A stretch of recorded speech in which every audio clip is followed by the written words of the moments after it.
Are you mad for Madonna or gagging on Gaga? When Fergie did the National, did you cry and pee your pants?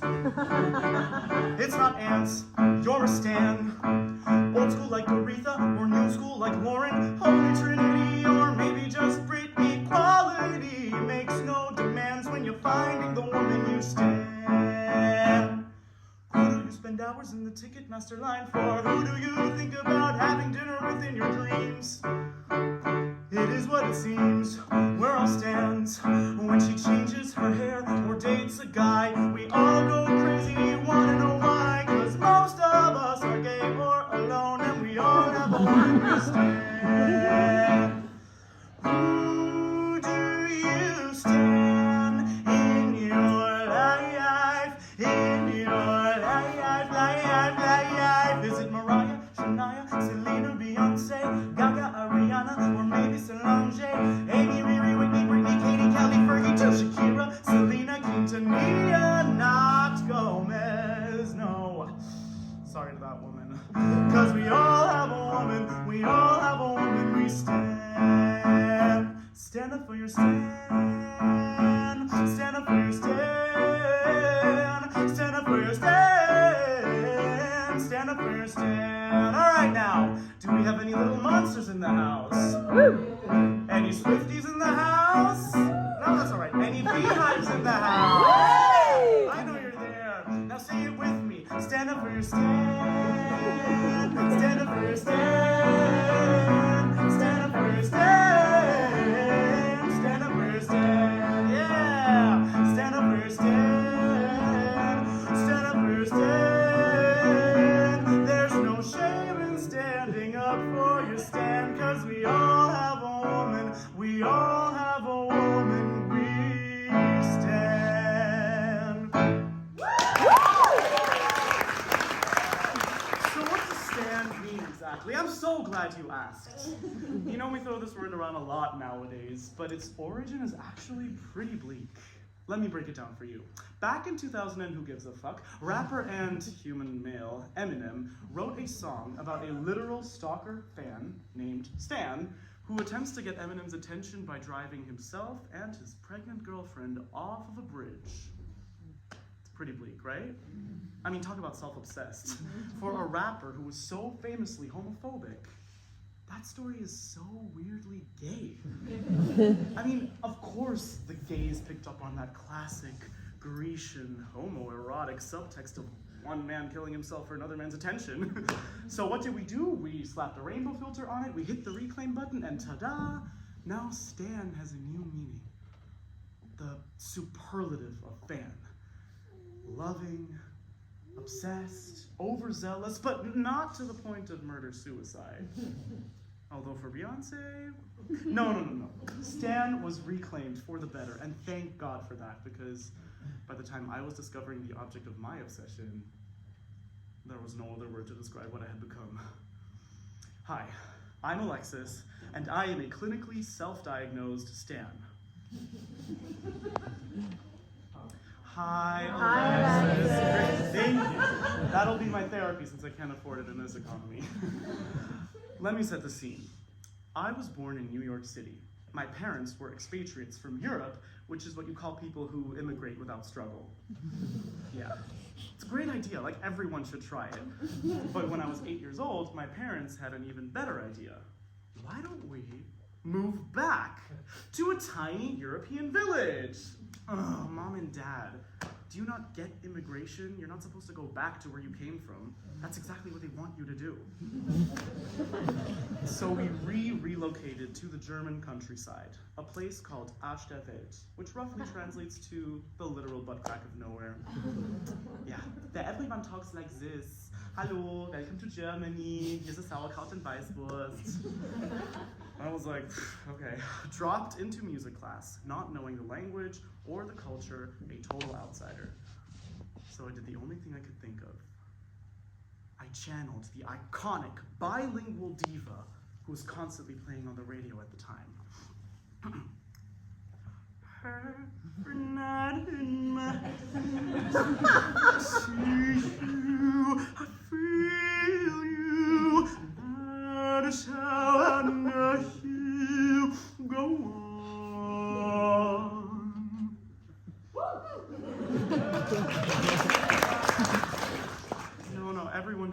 stared at me.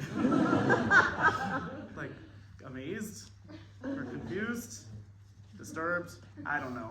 What I did know was that I loved the attention.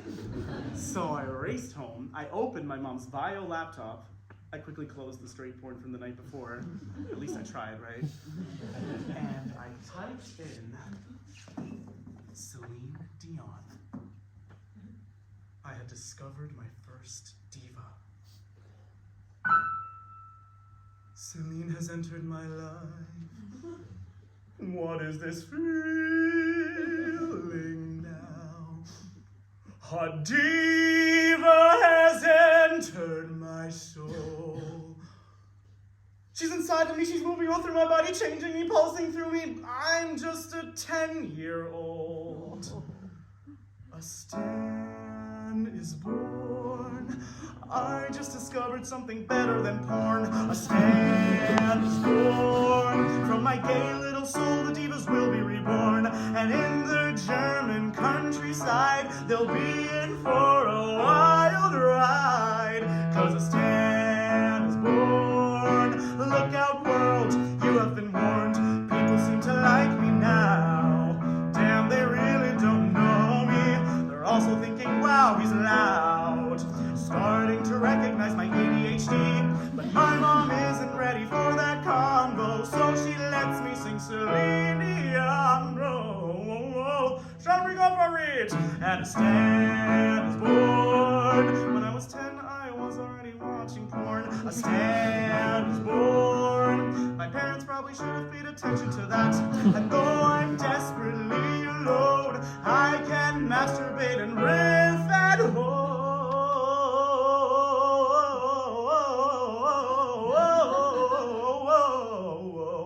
And a Stan is born. It's a lifelong devotion I have sworn. Now what I'm excited about, I can tell the kids at school and they will be Stans too. I still gotta figure that out.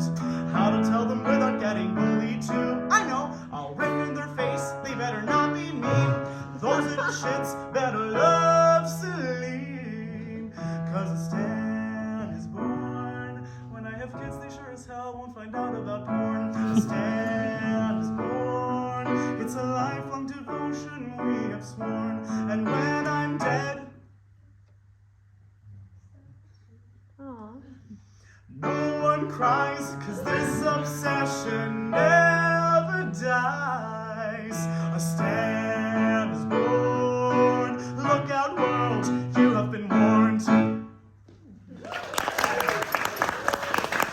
have been warned. Because from that moment on, I could not be stopped. I needed to know everything about her. Every song, every album, every soundtrack, every career milestone, every award and nomination, every gown she ever wore, every factoid about her personal life. But not just facts and figures. Technical details too. The tone of her voice, her high notes, her low notes, her dramatic riffs, her diva antics, the way she spoke during interviews. Listen, I got no man, I got no lady, I got nobody. I do it for myself. But I didn't stop there. Oh no. Who did Celine duet with in 1997? Barbra Streisand. Who did Barbra duet with in 1979? Donna Summer. Who sampled Donna in 2004? Beyonce. Who publicly praised Beyonce in multiple interviews? Mariah. Who did Mariah have a publicized fake feud with? Whitney. Who was Whitney's mentor? Aretha. Now, who did Whitney mentor? Brandy. Who did Brandy lose a Grammy to in 1999? Miss Lauryn Hill. Who did Lauryn write songs for? Aretha. It was the diva domino effect. I was obsessed. Sadly, that didn't translate well at school. Nobody in Ashtavet wanted to know about the divas. Suddenly, I was that weird gay kid who was exclusively obsessed with women. I didn't get it. Like, what did sexuality have to do with it? Do you suddenly have to be gay to love women that much? If anything, I was a blueprint. Oh man. And everyone kept telling me to choose. You know, choose a language, a culture, a country, a sexuality, a gender. How could I choose when I was somehow all of these things? And the divas were transcendent. Couldn't I be that too? I got bullied so severely. I was forced to hide my diva worship, kill the parts of myself that were loving, obsessive, full of joy. I dimmed myself down to a muted version of myself. And I was trapped in that tiny, backwards village where culture went to die, where I was afraid I would too. But who was there? Who was there to pick me back up again? Who was constantly reminding me of who I really am? It was the women. In my actual life, I had my personal divas all around me, like my little sister Ariana, who by age 12 was an international swimming champion. She let me dress her up, do her makeup, and together we danced in our living room for hours. My little Brittany. Or my godmother, Alessandra, who lived her whole life as a single, self-earning woman in a conservative Italian city and just gave no fucks about being judged. Who took me on shopping sprees, no questions asked, who I knew. But she never let on that she knew, so I could just be myself and feel free. Aretha.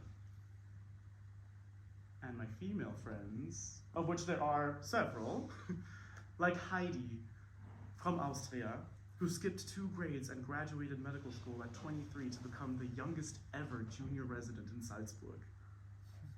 They're my fiercest protectors, my TLC, my Spice Girls, my Destiny's Child. And of course, my mother, Livia. A doctor, businesswoman, caring, generous, Italian, overbearing. But when I came home from school crying, not wanting to talk about the day, she knew what to do. She put on Desperate Housewives and poured me a glass of alcohol-free sparkling wine. And that became our ritual. My personal Celine. And look, we're all flawed. I mean, my mom still gets a heart attack when RuPaul's Drag Race comes on screen. Alessandra's not a fan of the long hair. My sister's into sports, which is just, huh? But recognizing and accepting the diva's flaws helps me accept my own. Which we don't have time to get into, I'm so sorry. But that's what makes us nuanced and human and beautiful. I'm still figuring out my pluralism, how to live within those liminal spaces that society often hides from us. I mean, sometimes I look in the mirror and I think, oh, who is she? And then I realize, it's my mother. She is staring back at me, young and gorgeous. My first diva. My whole life I'd been worshiping women. Unattainable women. Beings that were larger than life. Now I realize the women I should actually be worshiping were right in front of me all along.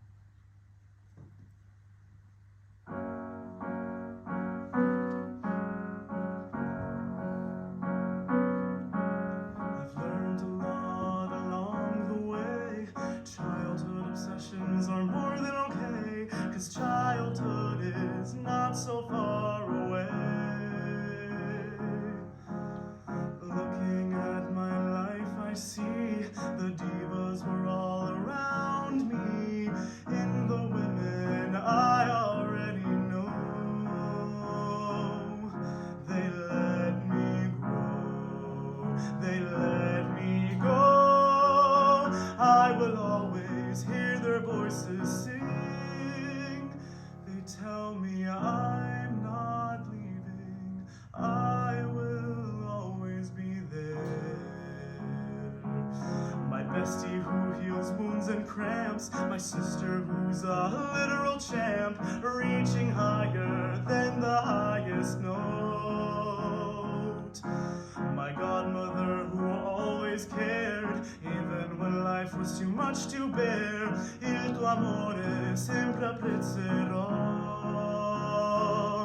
I had no choice, I found my voice. They allowed a true stand to be born. I feel them, they protect me, they surround